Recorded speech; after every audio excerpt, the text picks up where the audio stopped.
Oke, kita langsung saja ya. Sadar atau tidak, saat ini sedang terjadi sebuah konflik yang luar biasa rumit antara Iran di satu sisi dan aliansi Amerika Serikat Israel di sisi lain. Dan ini bukan cuma perang biasa yang kita lihat di film. Ini adalah pertarungan di berbagai arena sekaligus, mulai dari serangan militer sungguhan sampai perang disinformasi yang mungkin sudah mampir di media sosial Anda. Mari kita coba urai satu persatu.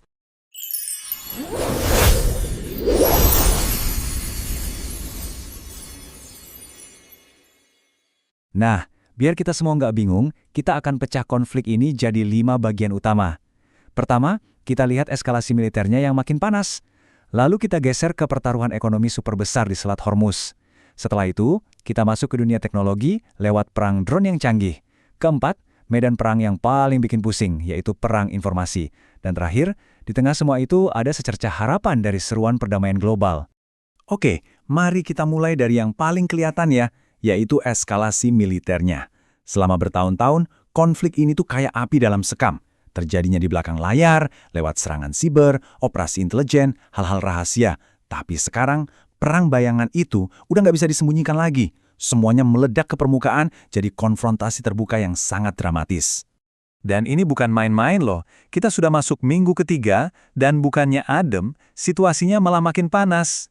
Ini bukan lagi sekedar insiden kecil-kecilan, kelihatannya sih, kedua belah pihak udah siap-siap buat pertarungan jangka panjang yang bisa benar-benar mengubah peta kekuatan di seluruh kawasan itu. Terus, gimana balasan dari Amerika? Wah, gila-gilaan. Coba bayangin ya. Komando Pusat AS mengklaim mereka sudah menghancurkan ribuan target militer Iran. Ribuan. Ini bukan cuma soal balas dendam sesaat, tujuannya jelas. Mereka ingin melumpuhkan kemampuan militer Iran, bukan cuma untuk hari ini, tapi juga untuk masa depan.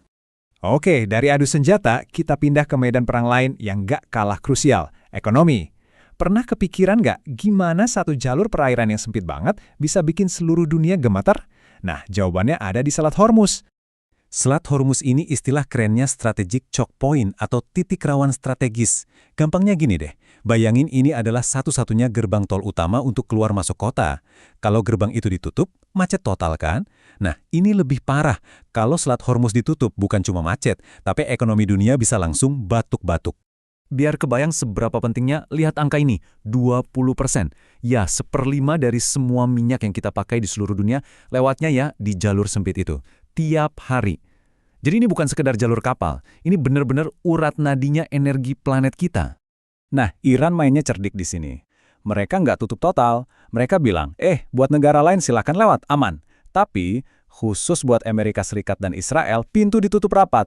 Ini namanya blokade parsial, cara jitu buat menekan musuh tanpa harus langsung memprovokasi seluruh dunia. Tentu aja Amerika nggak terima digituin. Tapi mereka juga nggak mau maju sendiri. Jadi mereka ngajak negara-negara besar lain. Tiongkok, Prancis, Jepang, bahkan Inggris buat bikin semacam pasukan patroli internasional. Alasannya, ini kan jalur perdagangan kita semua, jadi tanggung jawab kita semua juga buat menjaganya.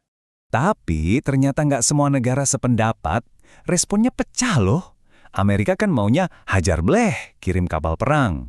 Jepang bilang, waduh, jangan dulu, kita coba ngobrol baik-baik aja deh. Uni Eropa masih galau, masih mikir-mikir mau gimana.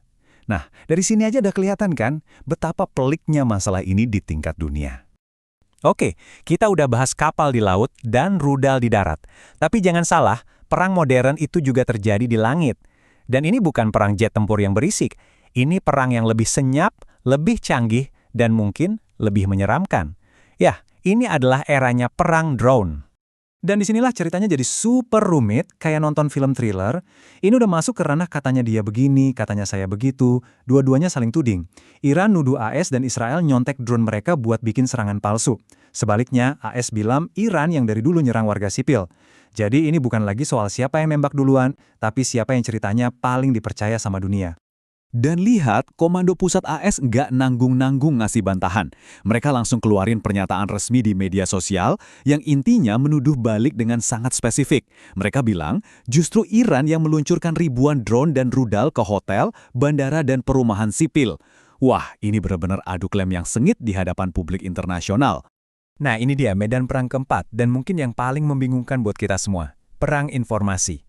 Di sini yang diserang bukan lagi pangkalan militer atau kapal tanker. Yang diserang adalah pikiran kita.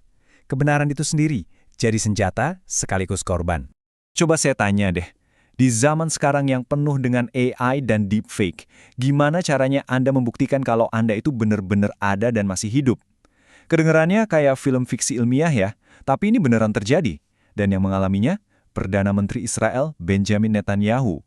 Jadi ceritanya gini, sempat ada rumor Netanyahu meninggal. Terus muncullah video dia lagi santai di kafe buat ngebuktiin kalau dia baik-baik aja. Tapi, bukannya tenang, netizen malah makin heboh. Mereka jadi detektif dadakan, nunjukin hal-hal aneh. Lihat tuh, cangkir kopinya penuh tapi nggak tumpah pas diminum.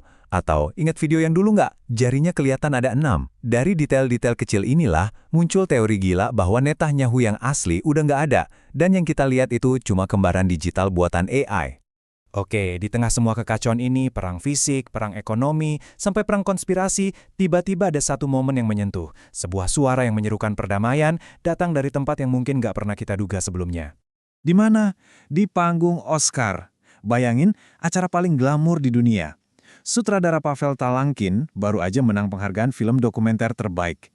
Semua orang nunggu dia bilang terima kasih, tapi dia justru menggunakan sorotan dunia itu untuk menyampaikan pesan yang jauh lebih besar. Dia bilang kurang lebih, ada negara-negara di mana yang jatuh dari langit itu bukan bintang, tapi roket dan drone. Demi masa depan kita, demi anak-anak kita, hentikan semua perang sekarang. Sebuah kalimat yang menusuk ya, mengingatkan kita semua tentang harga yang harus dibayar oleh manusia biasa di tengah konflik para penguasa. Jadi, kalau kita lihat semuanya, perang di darat, laut, udara, sampai dunia maya, ini membawa kita ke satu pertanyaan besar. Pertanyaan penutup untuk kita renungkan. Kalau informasi bisa jadi senjata, dan kebohongan bisa disebar semudah itu, jangan-jangan medan pertempuran terakhir yang sesungguhnya ada di dalam pikiran kita masing-masing? Bagaimana kita bisa membedakan mana yang nyata dan mana yang tidak?